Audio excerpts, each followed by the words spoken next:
കഥയുടെ പേര് ചിറകുടിഞ്ഞ കിനാവുകൾ. 2023 ഇങ്ങനൊരു സംഭവം നടന്നതായിട്ട് നിങ്ങൾ പറയുന്നത്. എന്തായിരുന്നു അന്ന് ശരിക്കും സംഭവിച്ചതെന്ന് ആദ്യം വിശദീകരിക്കാമോ? ദുബായിൽ വെച്ചാണ്. രംഗം 3 സത്യാസമയം.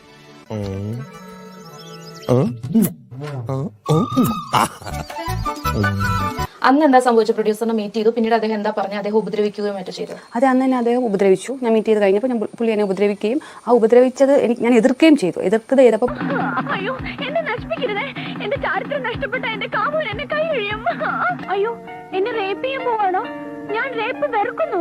കുട്ടിയുടെ ഫ്ലാറ്റിലേക്കാണോ അവർ വന്നത്? അതായത് എന്റെ തൊട്ട് റൂമിനോട് ചേർന്ന് അടുത്ത റൂമിൽ തന്നെയാണ് ഇവർ. അപ്പൊ ഇവര് അപ്പുറത്ത് പോകും ഇപ്പുറത്ത് വരികയും ചെയ്യും.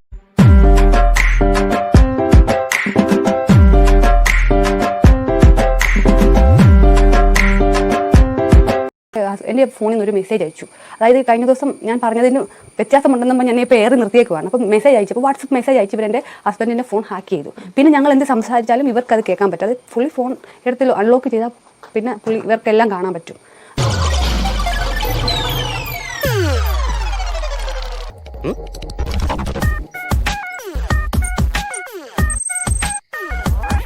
ഒരു ക്യാമറ വെക്കുകയും ഇവരെ കൺട്രോളിലായി എൻ്റെ ഹസ്ബൻഡും മോനും. ഇതന്നെ അവിടെ എത്തി അവർ കാണിച്ചു തന്നു. അവരൊരു ടാബിൽ ഞാനിത് കണ്ടു. അപ്പോൾ എന്നോട് പറഞ്ഞു ഇതൊക്കെ അനുസരിച്ചു, അല്ലെങ്കിൽ ഞാൻ ഇവരെ ഉപദ്രവിക്കും, കാരണം വണ്ടി ഇടിപ്പിച്ചു. നിവിൻ പോളിനെ എന്നാ കാണുന്നത്? പുള്ളി എങ്ങനെയാ പരിചയപ്പെട്ടത് വന്നിട്ട്? അത് ഈ പറഞ്ഞ പോലെ ഈ പുള്ളിയുടെ കൊട്ടേഷൻ എന്നുള്ള രീതിക്കാണ് നമ്മളോട് പറഞ്ഞത്. കറക്റ്റ് ഡേറ്റ് എനിക്ക് ഇപ്പം പറയാൻ പറ്റത്തില്ല, അത് ഞാൻ പിന്നീട് പറയാനായിരിക്കും. നീ അങ്ങനെയല്ലല്ലോ നേരത്തെ പറഞ്ഞത്. ഈ പീഡനം നടന്ന ദിവസം താങ്കൾ പറയുന്നത് ഡിസംബർ 14, 15, 16 ഞങ്ങൾ തന്നെ നിവിൻ പോളിയെ കൂടി ഒന്ന് ബന്ധപ്പെടാൻ ശ്രമിക്കുന്നുണ്ട്. ആ ദിവസം അദ്ദേഹം അവിടെയാണെന്ന് താങ്കൾ ഉറപ്പിച്ചല്ലോ അല്ലേ? ഡിസംബർ മാസമാണെന്നുള്ള കാര്യം 14, 15, 16. അതെ, എന്റെ ജീവന്റെ അവസാന തുടിപ്പ് വരെ ഈ ഹക്കീം പൊരുതും. നിവിൻ പോളിക്കെതിരായ പീഡനക്കേസിലെ നിർണായക തെളിവുകൾ റിപ്പോർട്ടർ പുറത്തുവിടുന്നു. പീഡനം നടന്നുവെന്ന് പറയുന്ന ദിവസം നിവിൻ പോളി തന്റെ കൂടെ ഉണ്ടായിരുന്നുവെന്ന് നടനും സംവിധായകനുമായ വിനീത് ശ്രീനിവാസൻ.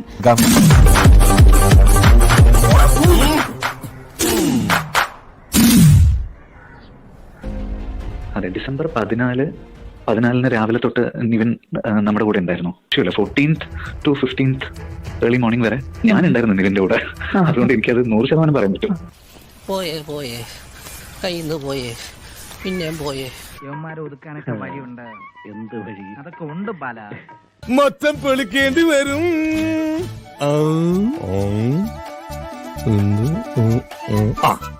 എനിക്ക് ഒരു പ്രതീക്ഷയില്ല. ഇപ്പോൾ അട്ടിമറിക്കുന്നു എന്നുള്ളൊരു സംശയത്തിലാണ് ഞാനിപ്പോൾ മുമ്പോട്ട് പോകുന്നത്. ആണോ? എലിവിഷം വേണ്ട, ഏൽക്കില്ല. നല്ല പന്നിപ്പടക്കം വാങ്ങിക്കുക, ഈ സാധനത്തിന്റെ വായിലിട്ട് പൊട്ടിക്കുക, കൊല്ലുക. ഡേറ്റ് ചുമ്മാ അന്ന് പറഞ്ഞപ്പോ അന്ന് ഓർക്കപ്പിച്ചിരുന്ന് പറഞ്ഞു പോയി. ആ ഡേറ്റിനാണ് ഇവരെല്ലാം പറയണത്. അപ്പൊ എടാ എൽദോ, നീ എവിടെയെങ്കിലും ഉറച്ചു നിൽക്കടാ നായിന്റെ മോൻ. വല്ലോട്ടേലും 10 ചക്രം ഒരിക്കലും കണ്ടിട്ട് ഭയങ്കര കടി തന്നെ.